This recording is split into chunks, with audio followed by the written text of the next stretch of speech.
Hi,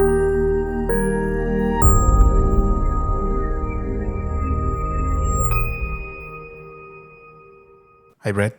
Hey, Alvin. How you going? Good. How are you? I'm okay. I'm okay. That's good. Today, we're going to be talking about being confident as Yeah. a wedding photographer and wedding videographer. Yes.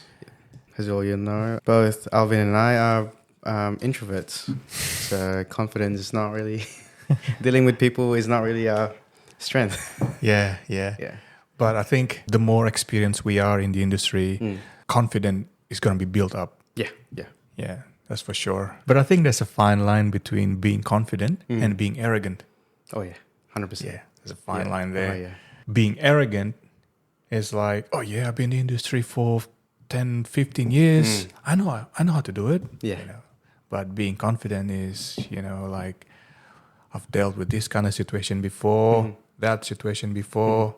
Surely I should be able to deal with it. Yeah.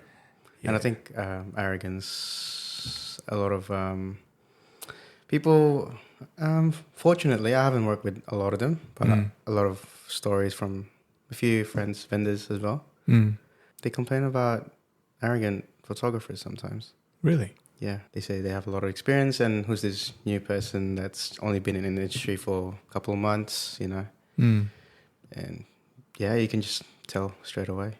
Yeah. There is a term called fake it to make it. Say this newbie been in the industry for 3 months, 4 months, less than a year, right? And then they fake it. They think they can do it. I mean, I don't blame them.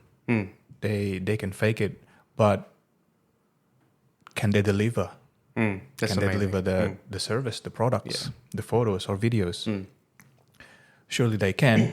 But the problem is, if they cannot deliver what they promise, the product and service is in danger. Yeah, that's where the problem is. Yeah, that's the problem is. Because, like I said, the couple are paying them. Couple are paying us to show up and deliver. And that's pretty much the main thing. That's right. When we introduce ourselves to the client, especially at the getting ready session, we knock on doors, and then someone's going to be opening the door and say, "Hi, my name is Alvin, Brad," and then say, "Hi, how are you going?" When we introduce ourselves, the next person is going to be looking at us and judging us. It's like, oh, this photographer, videographer is confident. They can tell straight away. We are knowledgeable enough to guide them throughout the day. If it was me 15 years ago, it's like I was so shy. I was not, it's like, "Hi, I'm Alvin, hello." Yeah, it's like, this guy is just not confident enough. But at least you say hello. Yeah. I know a lot of vendors that just comes in, maybe introduced to the bride. Yeah. Like for us, we introduce to whoever opens the door, maybe the parents or bridesmaids. We get their names. Like we probably forget it halfway of the day, because there's too many people. But I think just introducing yourself to every single one of them, let them know that you're present. And I think it's just being sort of, I don't know, friendly in a way helps a lot. For me, I'm still not confident 100%. But, as long as we're having a good time, as long as they know I'm there to do my job, that's what matters, Yeah. The tone of our voice as well. For example, when we do the photo shoot, as a photographer, I have to raise up my voice without, giving the impression of yelling, but rather than making a point. That is important as well. Yeah. Especially when I do big group photos. I learned long time ago, like, if I stay quiet, say, "Hey everyone, look here," it's like, "Who's this?" And then the other guy in the background would yell at me, "Oh, what are you saying?" I have to speak, raise my voice a little bit, making a point, looking at the camera, that's part of being confident. Directing the Directing, people. posing the couple. It's probably the biggest struggle I encountered. Yeah. The problem is when we pose someone, we have to think like where to put the hands, look that way, look this way, Look making at the lights. look at the lights, Yeah. look away. We have to tell them in kind of firm tone without being yelling and being bossy. Yeah. Because if you do stutter, then Yeah. it looks like you Yeah. don't know what to do, Yeah, and you're just winging it, kind of thing. And Yeah. it looks very obvious. yeah. Yeah. I worked with videographer a long time ago. When he was directing the couple, he was like, just stuttering. You know, it's like just stand there. You know, it's like, what is this guy doing? I'd rather not speak if I'm gonna say just.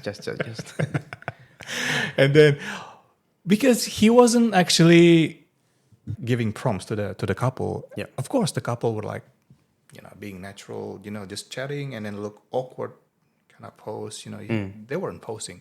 Yeah. Just as a human being when they're being told to just doing nothing and maybe they're hunching their backs, you know, it just looks But they're very stiff. stiff, Because, stiff couple, yeah. Like, people should know they're not actors. Of They're course, not. They're not models. Yeah. They wouldn't know a thing to how to pose, especially grooms. Yeah. Grooms hate photos. Direction of saying that, you know, as long as you have movements with your hands, if you want to touch each other's faces and, you know, shoulders and arms, you know, just do your thing. Yeah, and it will just come to them eventually. Yeah, And sometimes telling jokes actually really helps as well. yeah, we do Yeah. that. Yeah. So yeah, sometimes when I tell jokes like when the groom's putting their hands a bit lower than the hips, it's like, oops, do it later tonight, guys. Do it later tonight. Yeah, up a bit higher. We're too early. A bit too early for that. I've got a question for you, Brad. So how do you maintain confidence when facing experienced competitors in the industry? I think it depends on how much you value your work. If I value my work as, you know, very low, then my confidence would be low too. So there's a lot of new people out there. I'm not saying I'm that old in the wedding industry, but I built that confidence enough and shot a lot of weddings to sort of promote myself and tell couples that I've done, you know, more than 200, 300 weddings. And yeah, that's pretty much it. It's more of, I've done this much and you can see my work in my socials on my website, and that maintains the confidence for that. If I am starting out, I would just shoot for other companies first. Probably at least I get that confidence to shoot for myself. Because it's kind of intimidating, you know, when we look at other competitors, followers on Instagram, Facebook, you know, it's like 10,000 followers, likers, followers on Instagram, YouTube, stuff like that. It's like, wow, this guy is deal. so big deal, you know, so experienced. Yeah. Vendors would put up their price, like the whole pricing on their website. You know, when we look at the price, oh wow, it's charging X amount of dollars. You know, a lot of followers. It's like I am nothing. You know, it's like looking at that, it's like kind of bring yourself down. Yeah. But for me, if I look at that, I would look at myself, look at my experience. If I'm in the position where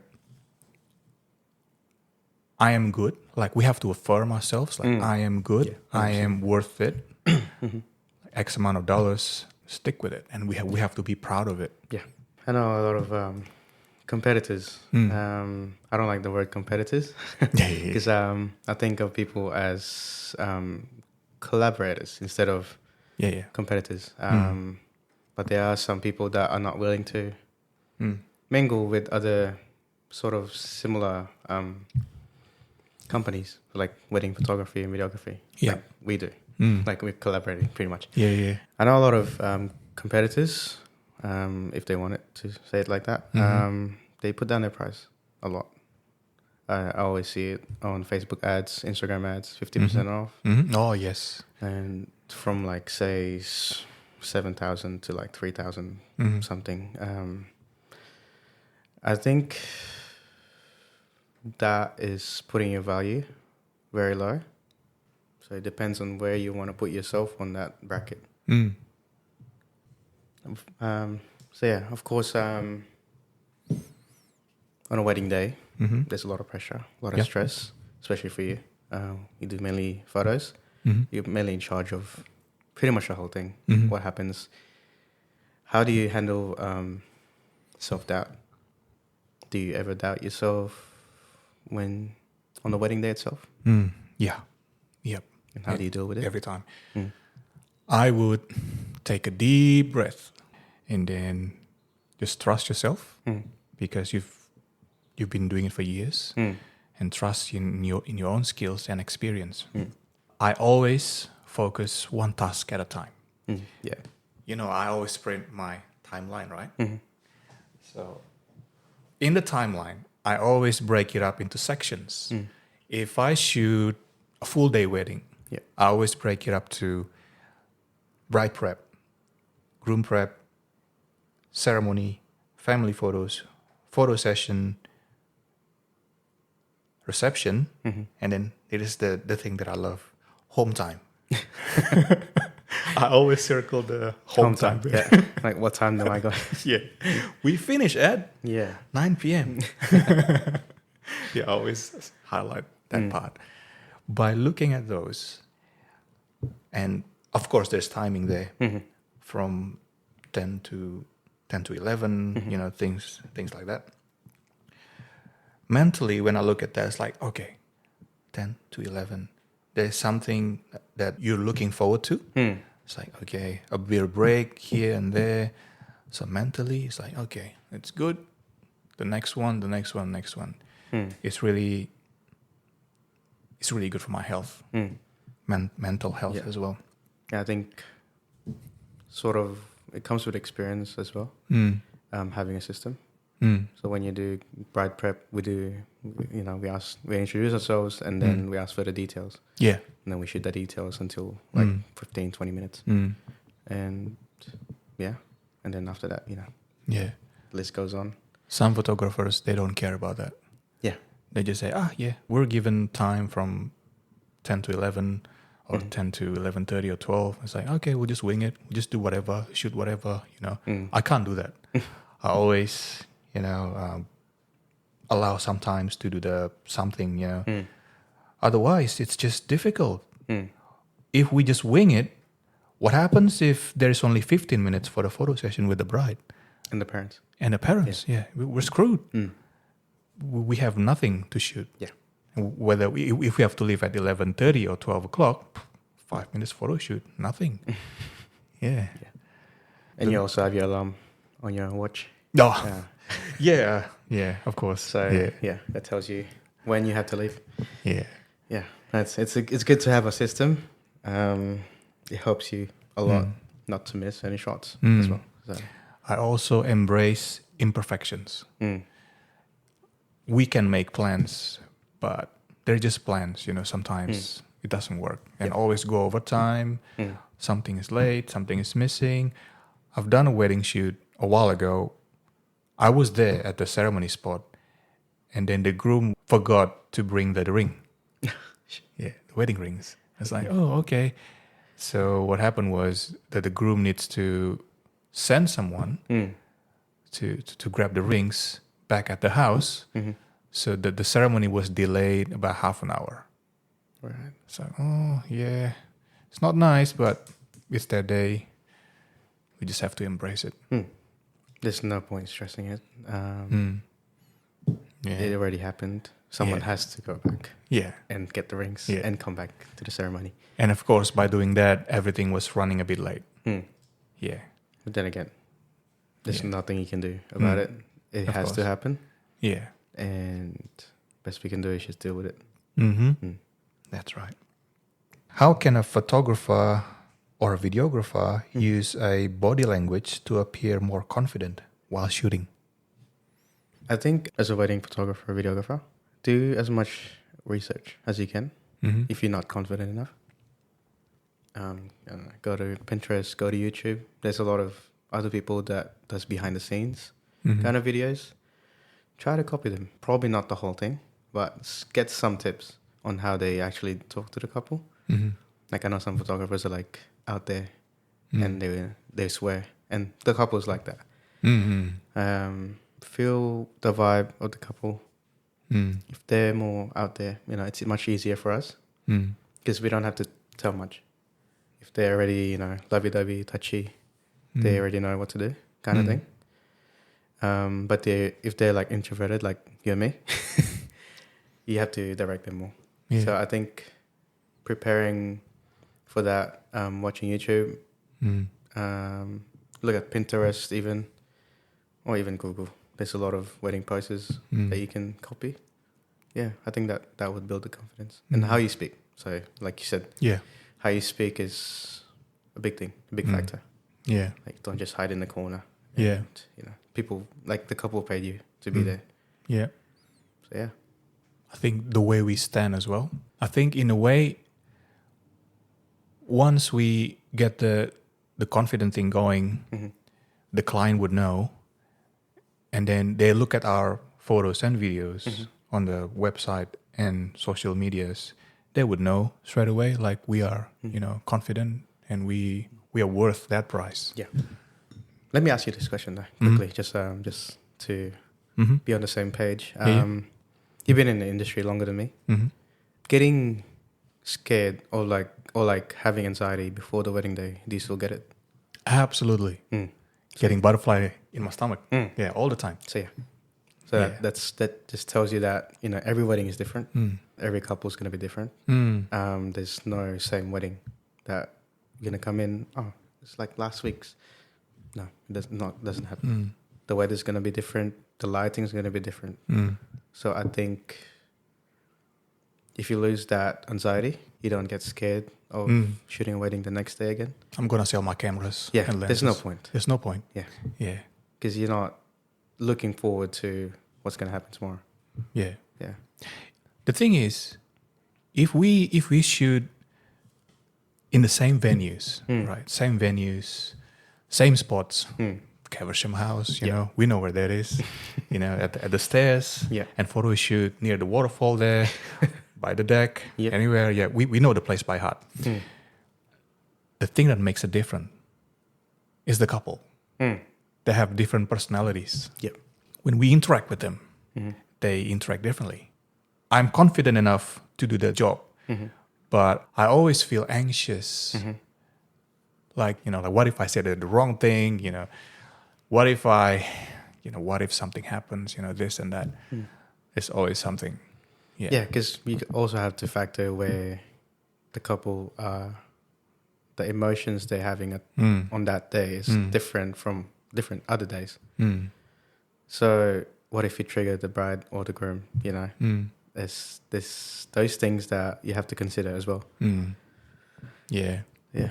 Like when we shot a wedding, Caversham House, it was close to sunset. It was quite dark at the time, right?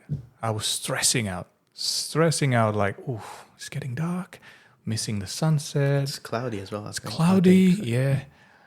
It's like, we didn't have much photos of the couple. And it's stressing me a little bit. But thankfully with the new cameras and stuff, I can push the ISO a bit higher. So regardless of the dark and everything, I can just make it, you know, make it look good.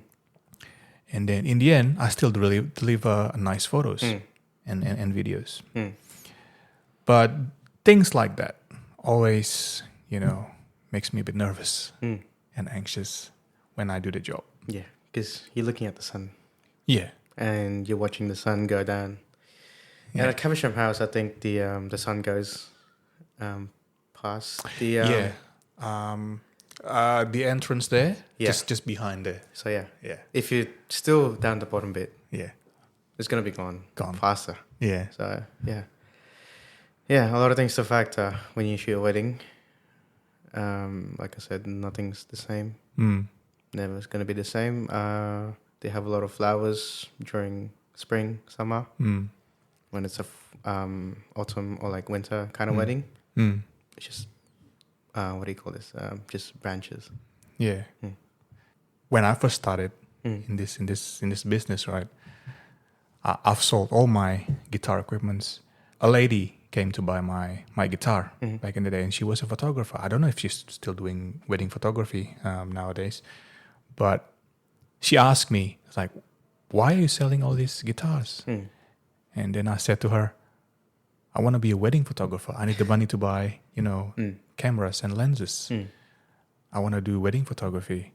And she went like, are you doing it for the money? It's like, yeah, it's good money, And she said to me, don't do it for the money. Do it because you like it, like you enjoy it. Yeah. At first, I thought like, what is she talking about? Crazy. She crazy? It's a good money. And then I realized if we only in it for the money, we're going to burn out. Yeah, we're not going to last long. Yeah, we have to care. That is the hardest bit. Yeah. The hardest part of doing wedding photography and videography. We have to care a lot about them. We have to put so much effort to the job, right? That's because I care. If I don't care, it's like, screw this. I'm leaving 11. See ya, bye. Yeah. Yeah, and also we, outside of the wedding day itself, we meet up with the clients. We sort out the timeline for them. So that's what I do with my couples too. I meet up with them. I do a rough timeline. This is how much we need. This is how much we need to travel and have this for bride prep, groom prep. And as long as we have enough time to set up at the ceremony. Like you've asked me so many times before, how much time do you need to set up at the ceremony? It's like 5 minutes. all right. Yeah, because like my setup is I'm by myself, and my setup is not like the usual setup as other videographers that I know do, which they have 2 cameras, one in their hand and one on a tripod. I have 3 cameras, 2 on a tripod, and 1 with a gimbal, and having audio set up, backup audio as well set up. All those things factor in with the setup time. So when you asked me, I was like, I can probably do it in 10, 15 minutes. And I'm like, okay. As long as we get the shot with the bride putting her earrings on, the first look with the parents and all that, as long as we get those shots, those are very important to me. Yeah. If, like you said, if you don't care, you just leave at the proper time and set up, no stress. Yeah. People don't know that I stress inside. Yeah. Like, I don't show it in my face. Like, I'm always chill. Like, every vendor that I've worked with say, why are you so chill? I was like, there's no stress. There's no point of stressing. Yeah. So, yeah. So we do meet up with the clients, make sure there's enough time for us to get all the details, all the first look, all the self-portraits, and the travel time, set up, all that stuff. If we didn't care, just take their money, show up on the day. If anything happens, that's pretty much it. Yeah. If it doesn't happen, too bad.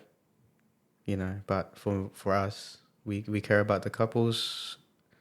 We know what kind of shots they want to be included in the video and the photos. So we try to get it as much as we can. Yeah. That's right. Yeah.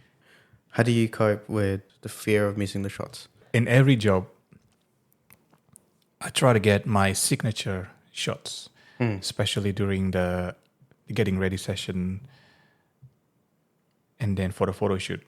Family photos doesn't really matter as much in terms of posing because family is just taking photo of them standing.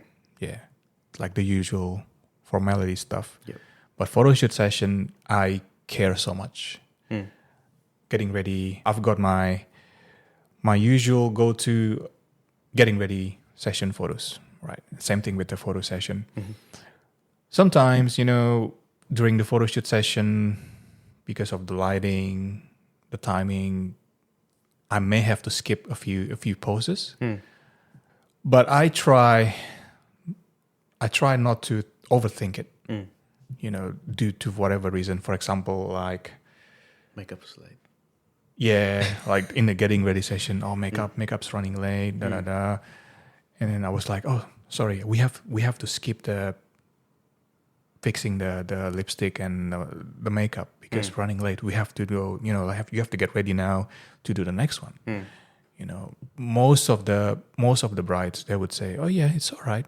We don't really care. Yep. You know, I just want photos of me having fun with the girls and photos by myself. They don't care as much, but I care.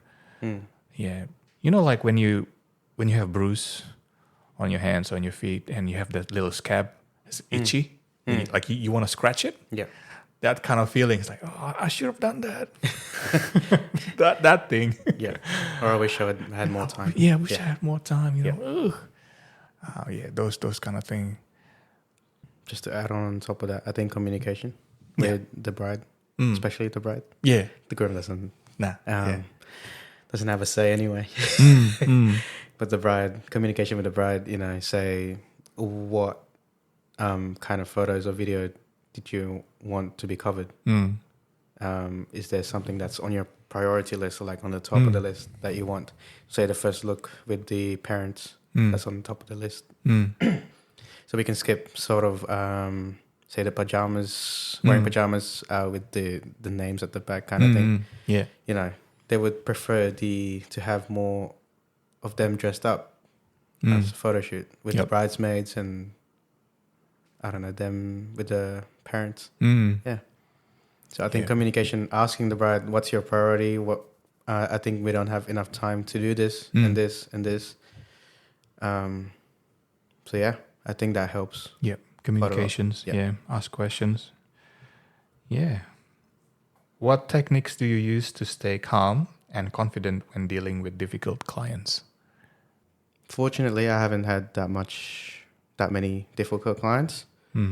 There's some here and there, but I think always going back to the contract is the main key because that's already been signed by myself and the couple. So my contract says you can't use any copyright songs, Bruno Mars, Ed Sheeran, Taylor Swift even. And also giving out raw files. So there's a boundary there which I can go back to. There's a document there where I can go back to, which everyone signed, and it states in bold letters, it can't happen. Yeah. Yeah, because otherwise, if you use copyright songs, you know, you get fines. It gets taken down by Meta. Like, you know. Yeah, Facebook. Yeah. I think if we explain to them, they would understand. Because in general, like if I'm the groom, I would ask as many questions as possible, right? And what they're doing is just asking, right? And then hoping that, you know, that we can comply with them. But in reality, sometimes their question is difficult and we cannot do it. For example, like you mentioned about the songs, like the fact is if we use copyrighted materials, Facebook or Meta will take down the highlight film. Yeah, it's just the hard truth about it. Copyrighted materials. And then if we explain to them, they would understand, definitely, 100%. Yeah. I think we just have to be knowledgeable enough and confident when we're actually explaining to them. And I think couples need to read their terms and conditions for every vendor. Yeah. So that's the main thing. Like us, if I do get married, you know, I would read every single vendor's terms and conditions, which if I agree with or disagree with. If I don't agree with most of them, I'll find another vendor. You know, simple things. Yeah. But I think couples should read every single line of those because it's a wedding day. It's not like, you know, just a birthday party or something. Yeah. Yeah. Like the usual question is, you know, can we get the raw photos? You know, thank you so much for the photos. They're lovely, but can I get the raw photos? It's just it's an unending question. We don't do that. Yeah. I always try, for me personally, if I try to explain it via email, it comes out differently. I always pick up the phone and explain it to them, like, having a chat Yep. rather than typing it.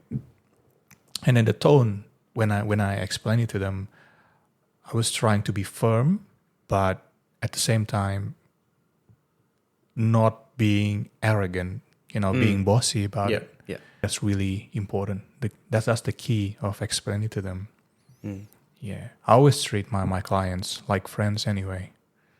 You're not being someone, like, oh, I'm the photographer. I shot your wedding. I've been doing this for a long time now.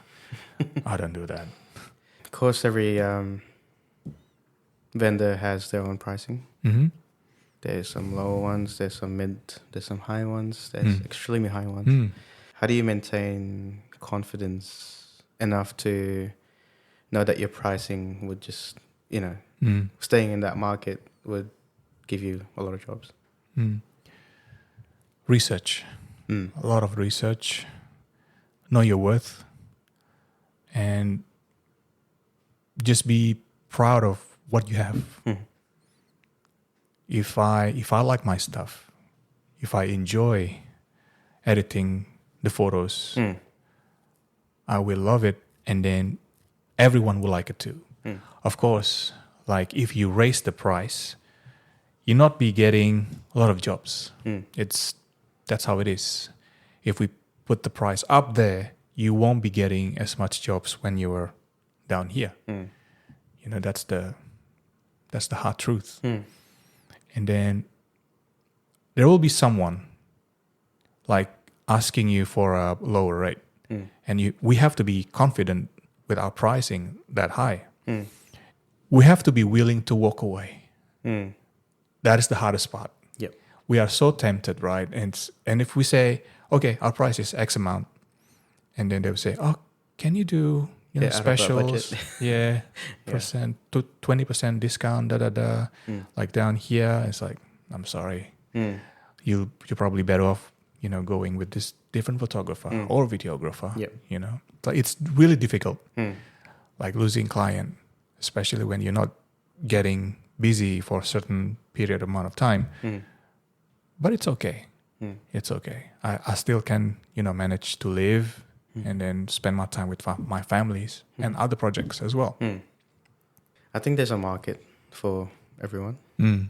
There's a market for the starting out people. If the bride and groom just have that budget and they want to stick to that budget, go for it. If someone actually likes my work, they would actually pay for it. They wouldn't ask for a discount. Yeah. Someone likes your work, they would just pay for it straight up, no questions asked. Yeah. Yeah, I think there's a market for every single vendor. Absolutely. If you think your worth is down here, or if you want to get more work, go for it.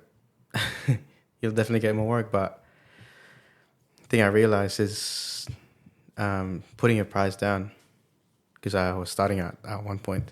I'm sure you know this too. But starting out at one point, you lower everything. You lower your price. It lowers your value, like I said. And the couples that you get don't care about you. So that's a major thing. If they don't care about what you do with your work, they're not going to be happy. They just want someone to take photos. Yeah. So they're not going to be happy with the end product. You might have more problems. It's like, can you do this? Can you Photoshop this? Can you Photoshop that? It's going to lower your value. And it's just going to be more painful for your business. Yeah. Yeah, that's right. We are photographer and videographer, not camera operators. Yeah, because camera operators is anyone can just press the button It's and different. then, take photos or, record the footage. We have There's our a own style. Fine, yeah. We have difference. our own. We have our own style. We have our own edits. How we do it. A lot of photographers can just be photographers, but the way we do things is different. Yeah. That's how we stand out from other vendors. Yeah. Yeah, like when I edit video is different than when you edit the video. Completely different. Painful. Yeah. So remember, guys, confidence comes with experience and self-belief. 100%. That's it. So trust in your skills. Know your worth. Yeah, know your 100%. worth. Yeah, your confidence will improve your work, and the clients will go to you. Yeah, go to us. Or go to us. All right, Brett, it's been an awesome one. Thank you, Alvin, for another one. I'm Alvin I'm Brad. and Brett signing off. Thank you. Bye. See you next week.